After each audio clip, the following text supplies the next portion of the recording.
Hello and welcome to the session on National Policy on Education 1968.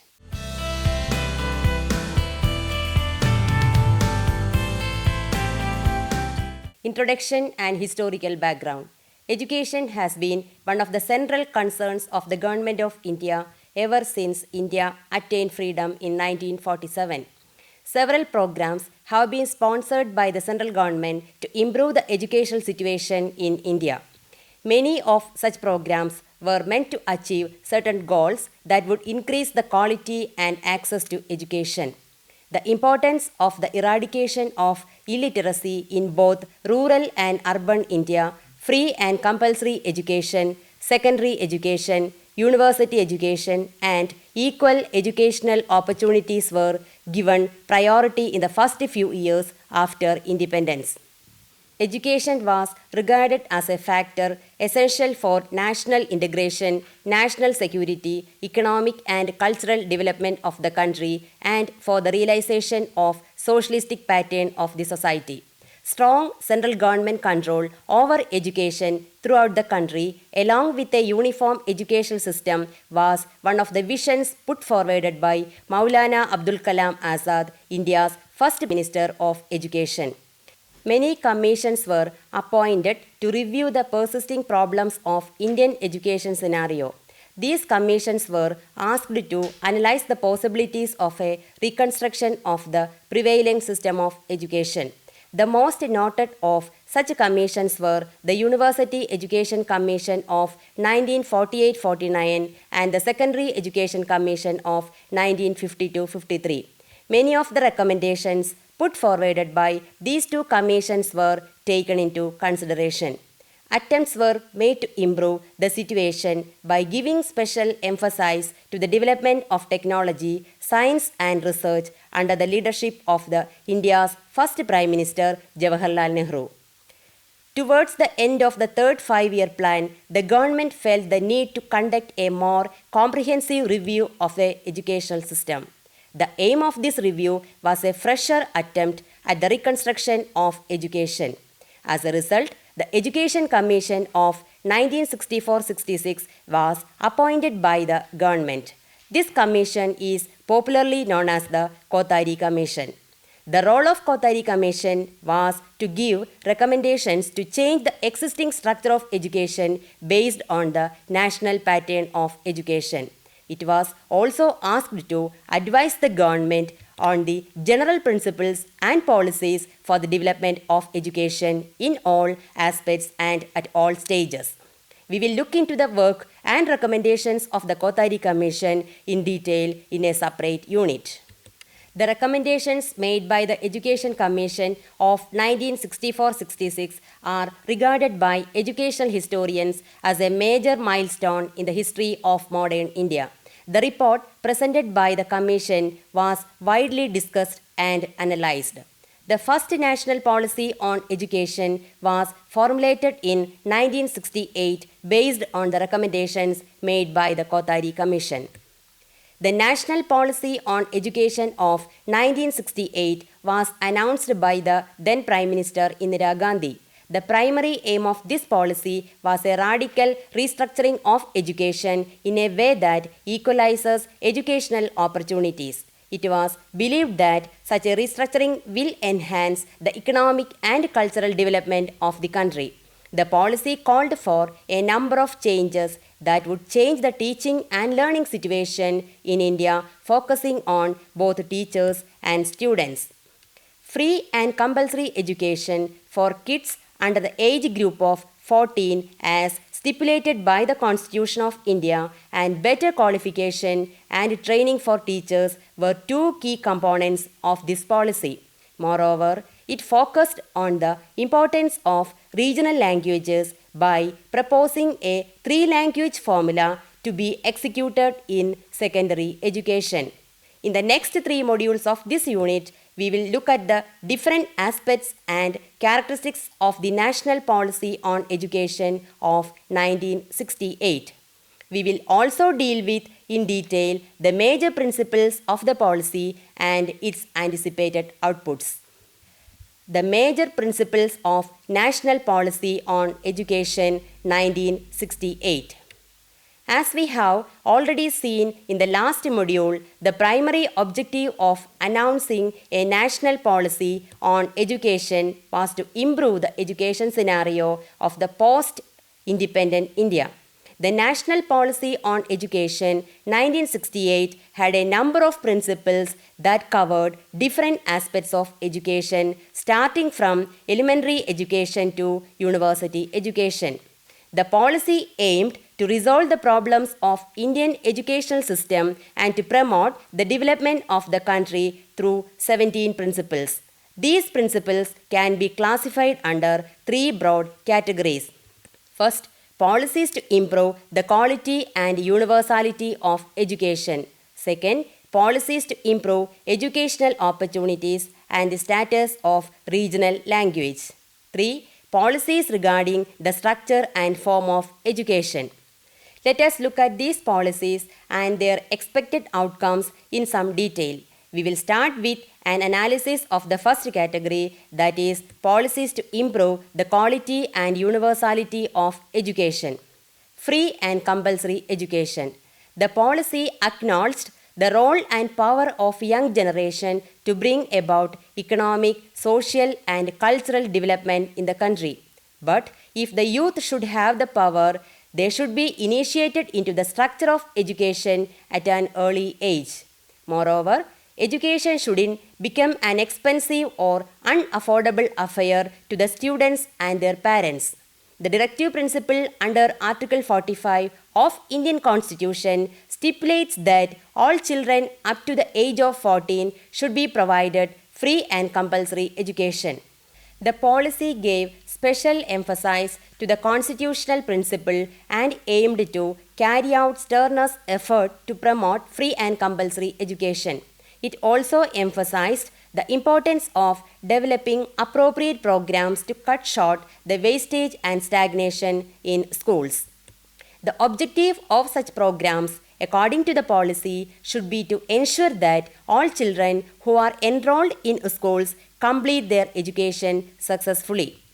Status, emoluments, and education of teachers. The teacher is a chief component of any education system. The policy emphasized the fact that the teacher is undoubtedly the most significant factor which determines the quality of education. The success of all educational efforts depends to a great extent on the personal qualities, educational qualifications, and professional excellence of teachers. The policy demanded that teachers should be given an honored position in the society. Keeping these points in focus, two major recommendations were made in the policy: academic freedom of teachers and the quality of teacher education. The policy argued in favor of the academic freedom of teachers to conduct and publish independent research and studies. It also pointed out the importance to give more emphasis to teacher education, especially in service education, work experience, and national service. All educational institutions are part of the society where they function. No institution can function without the support of the society, and no society can be successful without proper support from educational institutions. If the country has to develop, both schools and communities should work hand in hand. Mutual support between schools and communities was considered important to bring them closer. The policy recommended suitable programs to make this happen. Education should include work experience and national service, such as participation in meaningful programs that contribute towards community service and national reconstruction. Identification of talent. One of the fundamental purposes of education is to identify the skills and talents of students and nurture them in a way that benefits both the individual and the society in general. Education will fail to serve its fundamental purpose if schools and colleges cannot identify the talent of students. The policy considered the identification and cultivation of excellence in various fields as an integral part of education. It put emphasis on the identification of talent in children at an early age, which should be followed by proper stimulus and encouragement. Science education and research. Educational experts and policy makers considered science education and research as having supreme importance in the growth and development of the nation. Many attempts have been made from the time of independence to boost science education and scientific research. The Resolution on Scientific Policy 1958 was adopted by the government under Prime Minister Jawaharlal Nehru.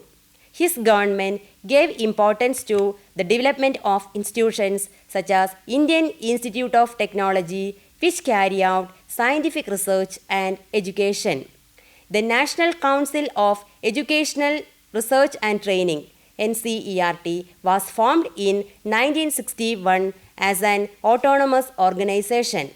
The role of NCERT is to advise both the central and state governments to formulate and implement educational policies. The National Policy on Education 1968 reinstated the important role played by science education and research in accelerating the growth of national economy.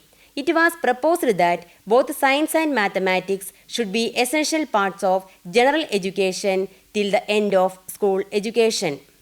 Education for agriculture and industry. India is a country whose economy depends largely on agriculture and various industries. It naturally follows that if the country has to develop economically, both agriculture and industries should be given special attention. People should learn about these fields in a scientific manner.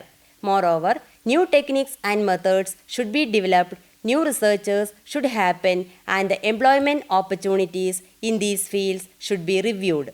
Education for the development of agriculture and industry was accorded special importance in the National Policy on Education 1968. It was suggested that there should be at least one agriculture university in every Indian state.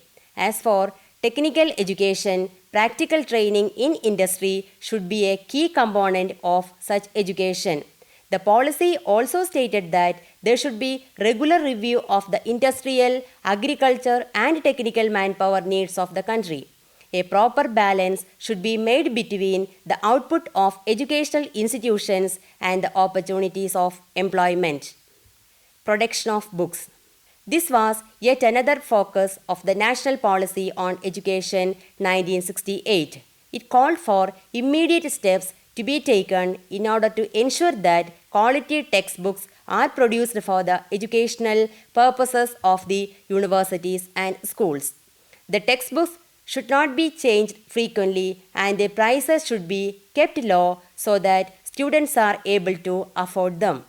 It was also recommended that a few books should be made common throughout the country. Special efforts should be made to produce books for children and university level in regional languages.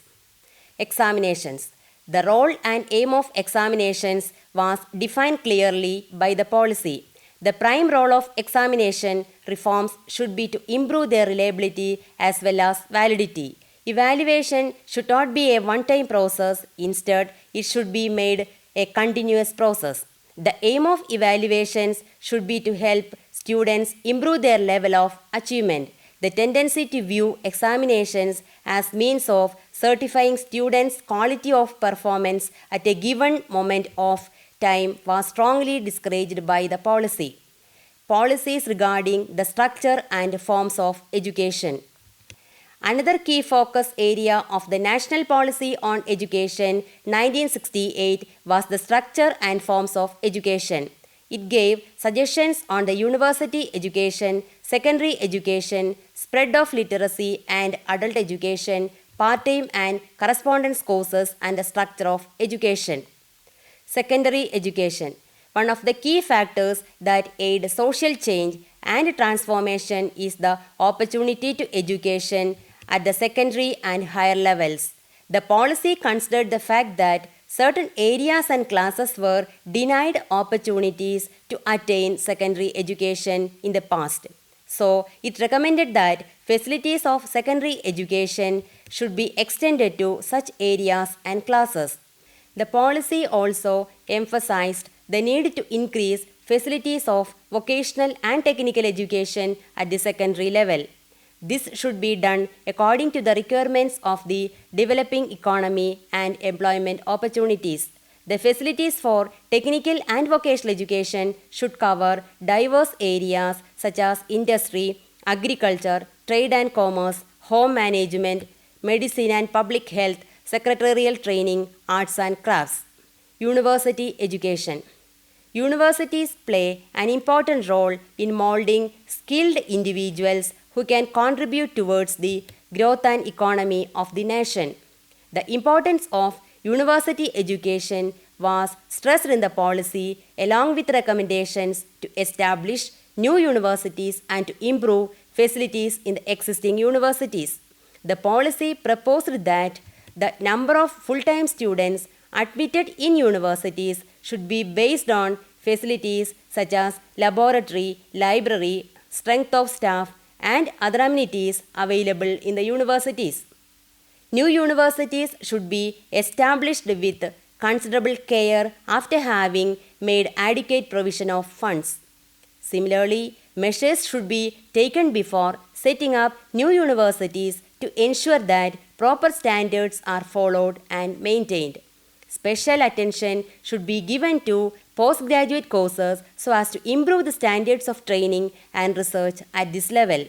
The highest possible standards of research and training should be established and maintained in centers of advanced studies. Part-time education and correspondence courses. The policy included provisions to make education available for people who are unable to attend colleges or universities on a full-time basis. It gave importance to the designing of part-time education and correspondence courses at the university level. One of the main recommendations in this regard was that part-time education and correspondence courses should be given the same status as that of full-time education. The policy stated that such facilities will make the transition from school to work smoother. It will also promote the course of education and providing opportunities to many who are unable to attain education on a full-time basis. Spread of literacy and adult education. Literacy is an important factor that ensures people's participation in the workings of democratic institutions. Moreover, it accelerates programs of production, especially in agriculture and national development in general. The policy suggested that the people employed in different sectors, such as agriculture and industry, should be made literate at the earliest by implementing measures for adult education. Literacy campaigns should be actively conducted by teachers and students as part of social and national service program. Education for the self-employed youth and young people employed in framing should be given special emphasis. Games and sports. Physical fitness of students is as important as intellectual and academic development. The policy made important provisions to develop games and sports on a large scale. The objective of incorporating games and sports in education should be to improve the physical fitness of students and to encourage sportsmanship in both the average students and those who excel in sports. Education of minorities. This is one point that keeps coming in the educational policies of Indian government. There are a number of minority communities living in India and many of such communities have educational rights. The Conference of Chief Ministers of States and Central Ministers held in 1961 suggested the importance of protecting and promoting the educational rights of minorities. The recommendations proposed by the conference was taken up seriously in the National Policy on Education 1968. The educational structure. The policy stated that it will be beneficial to have a broadly uniform educational structure throughout the country. It suggested the structure of 10 plus 2 plus 3. The 2 years of higher secondary education can be located either in schools or in colleges depending on local conditions. Principles regarding development of language and equalization of educational opportunities. The National Policy on Education 1968 included two major groundbreaking principles that would restructure the current educational situation. The first principle stressed the importance of education in regional languages, and the second one aimed at equalizing educational opportunities. In this last module, we will look at these principles and the recommendations made by the committee in some detail. Development of languages. India is a country where people of different states speak different languages. Moreover, the British rule in India introduced English as the language of administration. The policy gave special focus on the development of regional languages. It proposed a three-language formula in addition to giving stress to Hindi, Sanskrit, and international languages. Regional languages.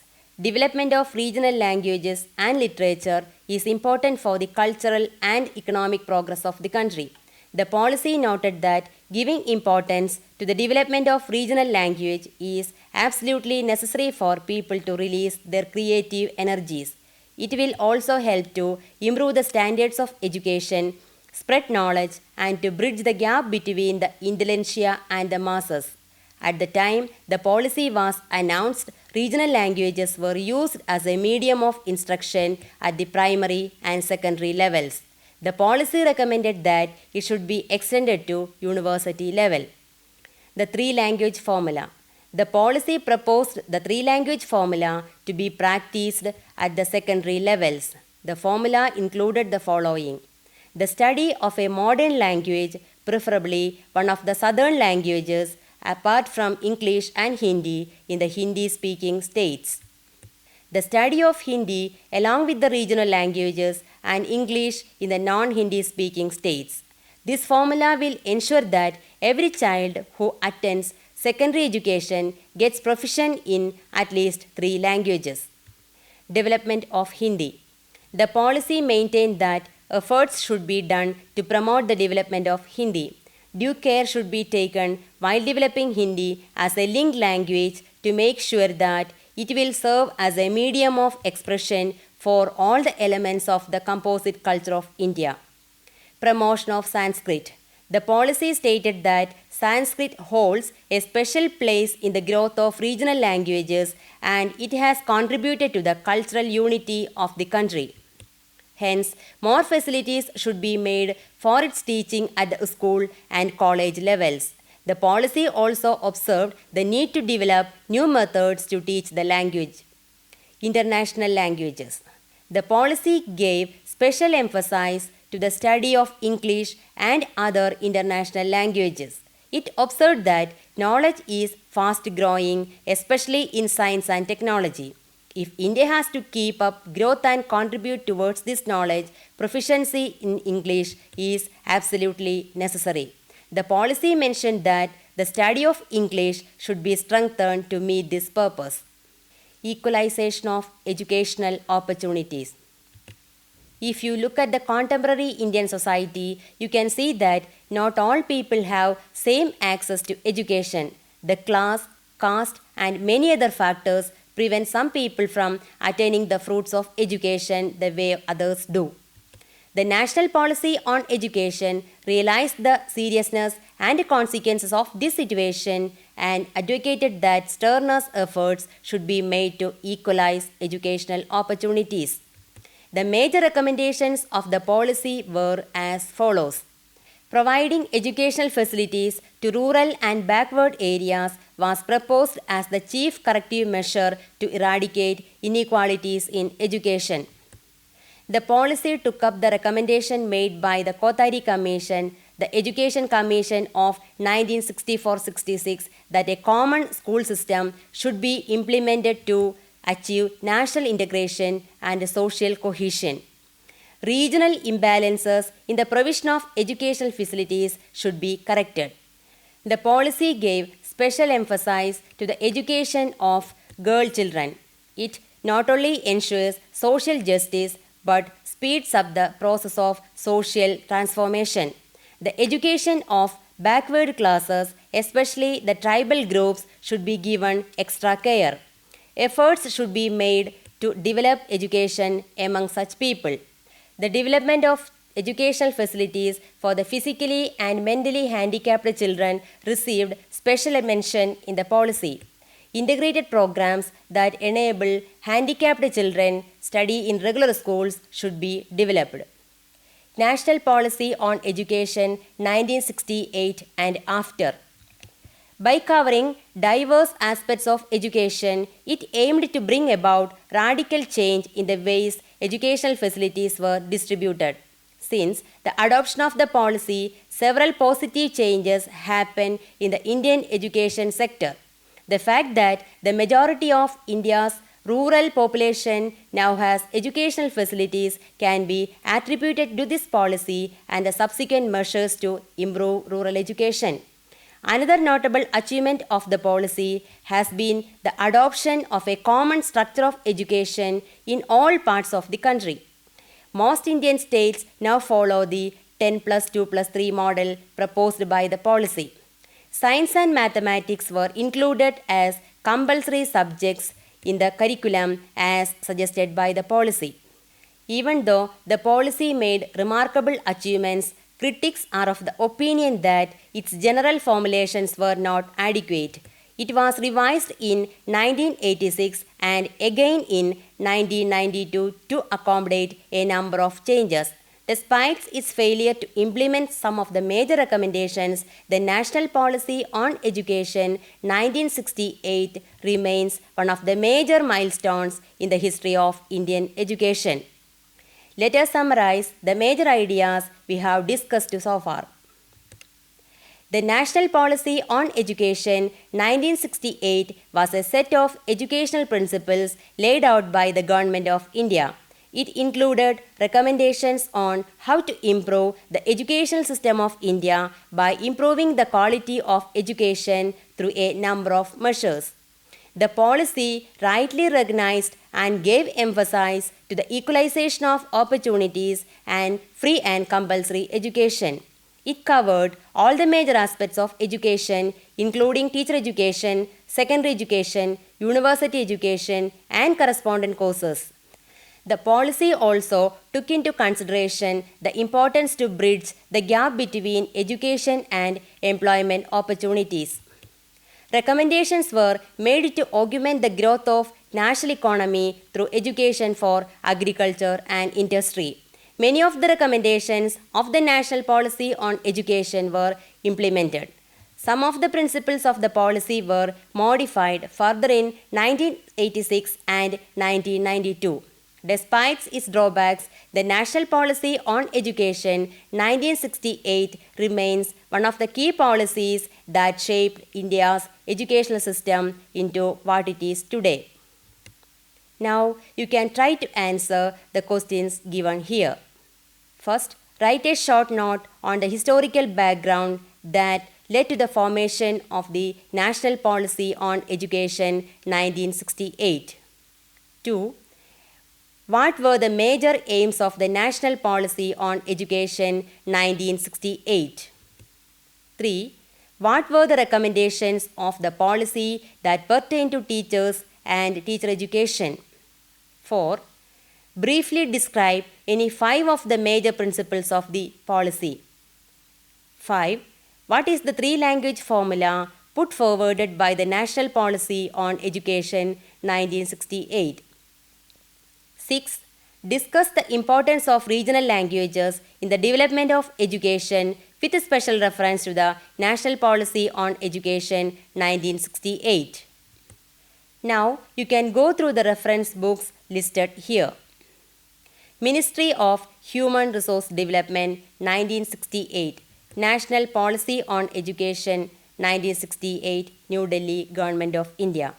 Ashok Kumar 1991, Current Trends in Indian Education, New Delhi, Ashish Publishing House. Madan Lal Dewan 2005, Issues in Indian Education, New Delhi, Aisha Books. Thank you for watching this program. We can meet again with another topic soon. Till then, take care.